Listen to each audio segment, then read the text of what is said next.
अमित शाह हे मुंबईत आले, ते पार्लमेंटला आले नाही. आम्ही पार्लमेंटला होतो, त्यांची वाट पाहतो, पार्लमेंटला आले नाही. ते मुंबईत आले आणि त्यांनी फोर्टच्या शारदा सदन इमारतीतील दुसऱ्या मजल्यावर एका कंपनीचं उद्घाटन केलं. National urban cooperative finance development corporation NUCFDC. आणि ही जी कंपनी आहे ही यापुढे ज्या अर्बन बँका आहेत, ज्याला नागरी बँका म्हणतो, नागरी सहकारी बँका, त्याची अंब्रेला ऑर्गनायझेशन म्हणजे प्रमुख म्हणून काम करणार असल्याची त्यांनी घोषणा केली. याचा सगळ्यात मोठा फटका महाराष्ट्रातील शेकडो कोऑपरेटिव्ह क्षेत्रातील अर्बन बँकांना बसणार आणि महाराष्ट्रातल्या बँका ताब्यात घ्याव्यात, आपल्या नियंत्रणाखाली याव्यात किंवा बंद पडाव्यात, यासाठी त्यांनी national cooperative development corporation amendment bill 2026 पार्लमेंटला आणलं. दुसऱ्या दिवशी लगेच 9 ऑगस्टला मंजूर करून घेतलं. आश्चर्य असं आहे, जे गृहस्थ सहकार मंत्री 8 ऑगस्टला या national urban cooperative finance development corporation या कंपनीच्या उद्घाटनाला येतात, जी नागरी सहकारी बँकांची अर्बन अंब्रेला ऑर्गनायझेशन आहे, पण ते बिल मंजूर होत असताना ते संसदेमध्ये आले, ताबा घेतला. मुळात हा इतका मोठा निर्णय घेताना महाराष्ट्र हे सहकार चळवळीतलं अग्रगण्य राज्य आहे. सहकार चळवळीची मुहूर्तमेढ ही महाराष्ट्रातून झाली आहे. महाराष्ट्रातल्या बँकिंग क्षेत्रातल्या, सहकारी बँकिंग क्षेत्रातल्या कोणाशीही मतं त्यांनी समजून घेतली नाहीत. या सगळ्याचा महाराष्ट्राच्या अर्बन कोऑपरेटिव्ह बँकांवरती काय परिणाम होईल? मुळात ही जी बँक आहे, ही कंपनी आहे, ही नॉन फायनान्स म्हणजे ज्याला आपण हे म्हणतो नॉन बँकिंग फिनान्शियल कंपनी आहे. ज्या कंपनीला अंब्रेला ऑर्गनायझेशन केलं आहे त्यांचा बँकिंग आणि सहकारी खात्याशी काही संबंध नाही आहे. तरीही महाराष्ट्रातल्या नागरी बँकांचं नेतृत्व अमित शहा यांनी त्यांनी स्थापन केलेल्या एका बँकेकडे दिलेलं आहे. आणि ही जी प्रॉपर्टी आहे शारदा सदनची, ही जी प्रॉपर्टी आहे, ही प्रॉपर्टी तिथे ऑलरेडी एक ऑफिस आहे आणि ते ऑफिससुद्धा आमच्या महाराष्ट्रातल्या नागरी सहकारी बँकेसंदर्भातलं आहे. आणि या बँकेला अनेक बँकांकडून येणं आहे. त्याच्यामधली एक महत्त्वाची बँक गुजरातमधली Madhavpura cooperative bank. Madhavpura cooperative bank ही बँक घोटाळे आणि भ्रष्टाचाराबद्दल अलीकडच्या काळामध्ये बदनाम झालेली आहे. आणि त्या बँकेचं कर्ज किंवा त्या बँकेचे घोटाळे अंधारात ढकलण्यासाठी किंवा नष्ट करण्यासाठी त्यांनी हा सगळा घाट घातलेला आहे. ती बँकसुद्धा त्याच्यामध्ये विलीन केली, त्या बँकेला नेतृत्व दिलेलं आहे त्यांनी. आता ज्या अनेक बँका आहेत नागरी सहकारी बँका, त्यांची येणी बाकी आहे. कर्जाची असतील, काही लिक्विडेशनचे असतील. त्याचं आता काय होणार, त्यांच्या प्रॉपर्ट्यांचं काय होणार? या सगळ्या प्रॉपर्ट्या अमित शहानी नवीन केलेल्या या कंपनीशी जोडल्या गेल्या. आणि आपल्या महाराष्ट्रातल्या अर्बन कोऑपरेटिव्ह बँका ज्या आहेत, त्यानंतर जी अपेक्स बँक आहे, या सगळ्यांचं अस्तित्व अमित शहानी नष्ट करून महाराष्ट्रातील नागरी सहकारी बँकेची चळवळ, कोऑपरेटिव्ह बँकेची चळवळ आणि अस्तित्व जवळजवळ संपवलेलं आहे. आणि अमित शहा त्या बँकेचे किंवा त्या संघटनेचे बादशाह झालेले आहेत. या संदर्भात महाराष्ट्राचे मुख्यमंत्री तिकडे होते, महाराष्ट्राचे उपमुख्यमंत्री तिकडे होते. त्यांना हा विषय कळून यायचा आश्चर्य वाटतं. राज्याचे सहकार मंत्री, सहकार क्षेत्रातले लोक या महाराष्ट्रामध्ये नागरी सहकारी बँकांच्या अस्तित्वावर अशा प्रकारे संकट येत असताना ते काय करत होते, आणि त्यांनी एवढी मोठी आपल्या राज्याची संपत्ती ही अमित शहाना सहज का गिळू दिली, हे फार मोठं रहस्य आहे. किंबहुना अमित शहा जाता जाता मोठा हात मारण्याचा प्रयत्न करतायत. मला असं वाटतं की महाराष्ट्र असेल, मी अमित शहाना पत्र लिहिलं आहे की तुम्ही महाराष्ट्रातील सहकार चळवळ आणि सहकारी बँकांचे जाळे मोडून काढण्याचं कारस्थान रचलेलं आहे. हे आपल्या ताज्या कृतीवरून स्पष्ट दिसते. आणि हा जो भ्रष्टाचार त्यांनी केला ही एक प्रकारची मनमानी आहे. महाराष्ट्राला पूर्णपणे कंगाल करायचं. सहकार क्षेत्र आणि सहकार चळवळी महाराष्ट्राची ओळख आहे. महाराष्ट्राचे साखर कारखानदार त्यांनी आपल्या पक्षात घेतले जबरदस्तीनं. अनेक कारखाने बंद पाडण्याचा प्रयत्न केला. मर्जीतल्याच बँकांना निधी दिला जातो चालवण्यासाठी. जे त्यांच्याबरोबर नाहीत त्यांना नोटिसा पाठवल्या जातात. आता जी सहकारी बँकांचं अस्तित्व आहे, नागरी बँकांचं, त्या एकत्र करून त्याचाही घास अजगराप्रमाणे गिळला जातो आहे. मग महाराष्ट्रानं करायचं, महाराष्ट्रानं गुजरातच्या दारामध्ये भीक मागायला उभं राहायचं का? अमित शहाच्या दारात कटोरा घेऊन उभं राहायचं? हा गंभीर विषय जर राज्याच्या मुख्यमंत्र्यांना कळत नसेल आणि ह्या निर्णयाचं ते आणि त्यांचे उपमुख्यमंत्री बिंडो झांजा वाजवून स्वागत करत असतील, तर बाळासाहेब ठाकरेंचा कोणता विचार तुम्ही पुढे घेऊन चाललेला आहात मिस्टर मिंधे, हे सांगा ना.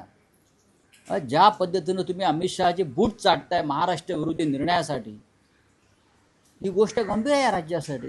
हा विषय लोकांपर्यंत पोचावा म्हणून मी त्यांना मराठीमध्ये पत्र लिहिलं.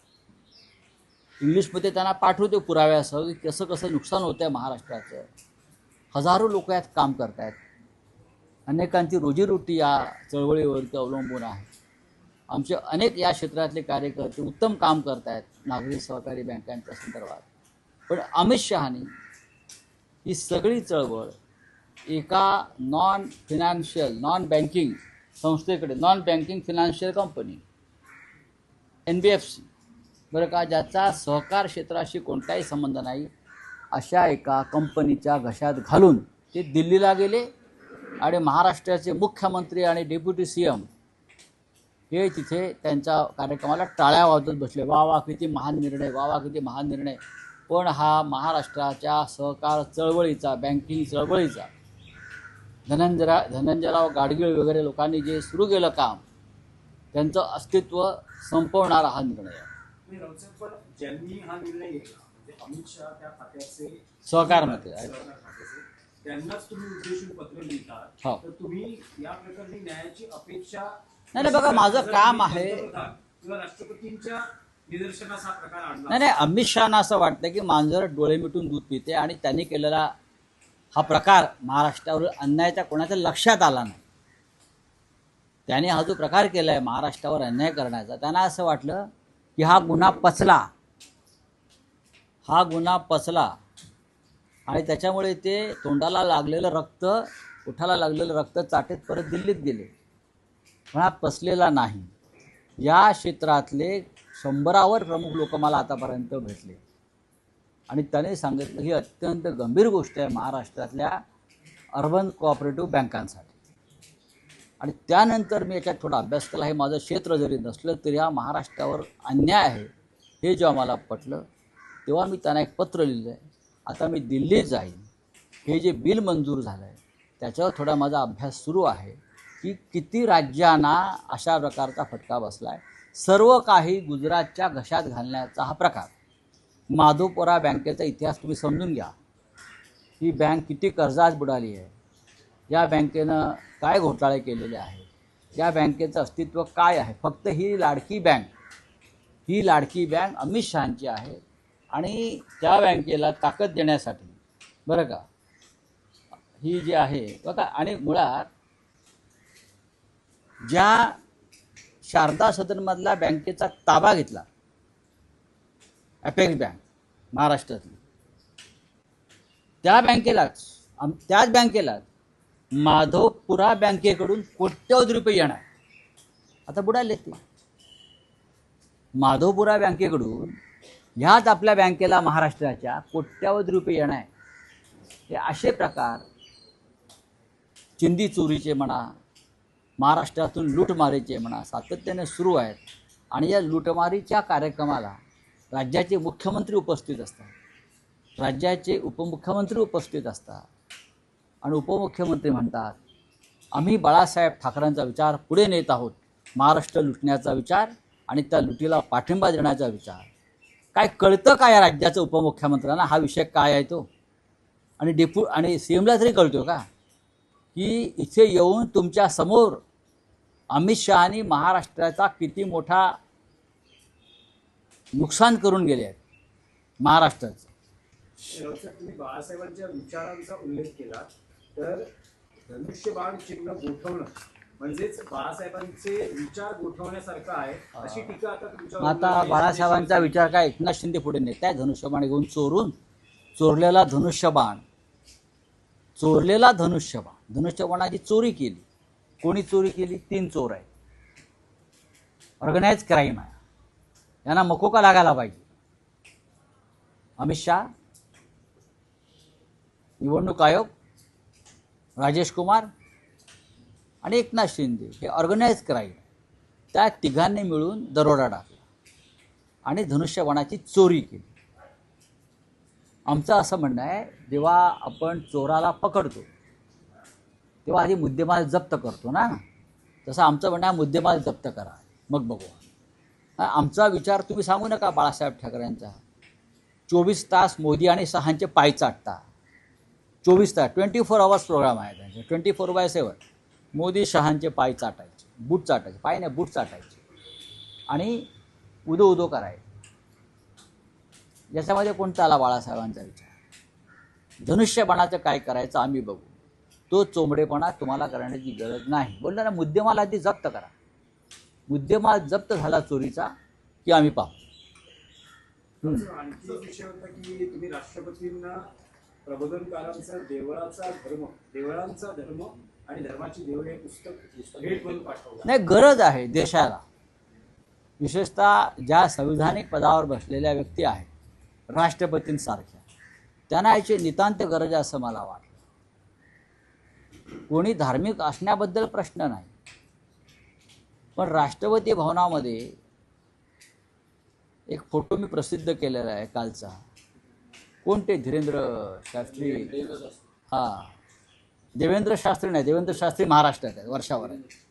ते देवेंद्र शास्त्री वेगळे आपले मुख्यमंत्री, हे धीरेंद्र शास्त्री बरं का. ते राष्ट्रपती भवनात जाऊन त्यांनी राष्ट्रीय प्रश्नांवर राष्ट्रपतींनी त्यांच्यावर चर्चा केली. त्याच्यामुळे मला असं वाटलं की राष्ट्रपतींना प्रबोधनकार ठाकरे यांचं एक पुस्तक पाठवावं. कोणतं? देवळातला धर्म आणि धर्माची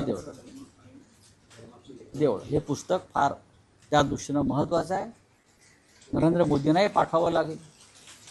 जे अवडंबर माजवत आहेत, बुवाबाजीचं ढोंग करतायत धर्माच्या नावावर आणि राम मंदिरांसारख्या दानपेट्यांची लूट करतायत आणि त्या लुटीला जे पाठिंबा देत आहेत त्यांना प्रबोधनकार ठाकरे यांचं पुस्तक पाठवतोय. त्याचं इंग्रजी आणि हिंदी करण्याचं काम सुद्धा मी सुरू केलेलं आहे. एक विषय आहे की मानहानी प्रकरणात नारायण राणे आणि संजय राऊत यांच्यात तडजोड शक्य आहे. नाही, एक लक्षात घ्या की काल पत्रकार होते त्या कोर्टरूममध्ये आणि माझं एक स्टेटमेंट सुरू होतं. त्यानंतर उलट तपासणी नारायण राणे यांच्यातर्फे वकील करणार होते. त्यासाठी माननीय न्यायमूर्तींनी सांगितलं की आजच आपण संपू, बराच त्याला वेळ झालेला आहे, तर तुम्ही जरा थांबा. मी थांबलो, न्यायालयाचा आदेश आहे. त्यानंतर त्यांचे वकील आले आणि मी उलट तपासणीसाठी उभा राहिलो आणि वकिलांनी न्यायालयाला सांगितलं, ॲडव्होकेट सतीश माने शिंदे ज्येष्ठ वकील आहेत, की आम्ही काही तडजोडीचा मसुदा तयार केलेला आहे आणि तडजोड व्हावी अशी आमची इच्छा आहे. तर न्यायालय अशा प्रकारचे प्रस्ताव स्वीकारतं. न्यायालय म्हटले ज्यांनी या खटला दाखल केला आहे ते तयार असतील तर तुम्ही न्यायालयासमोर या. या क्षणी माझ्याकडे तडजोडीचा कोणताही प्रस्ताव आलेला नाही. त्यांनी न्यायालयात सांगितलं मी ठोस पुराव्यांसह नारायणराव राणे कसं खोटं बोलले आणि ते बदनामीकारक बोलले माझ्या बाबतीमध्ये हे सिद्ध केलेलं. आता त्यांच्याकडे कोणताही बचाव नाही असं मला वाटतंय. पण त्यांचा प्रस्ताव काय आहे तो न्यायालयासमोर येईल, माझ्यासमोर नाही.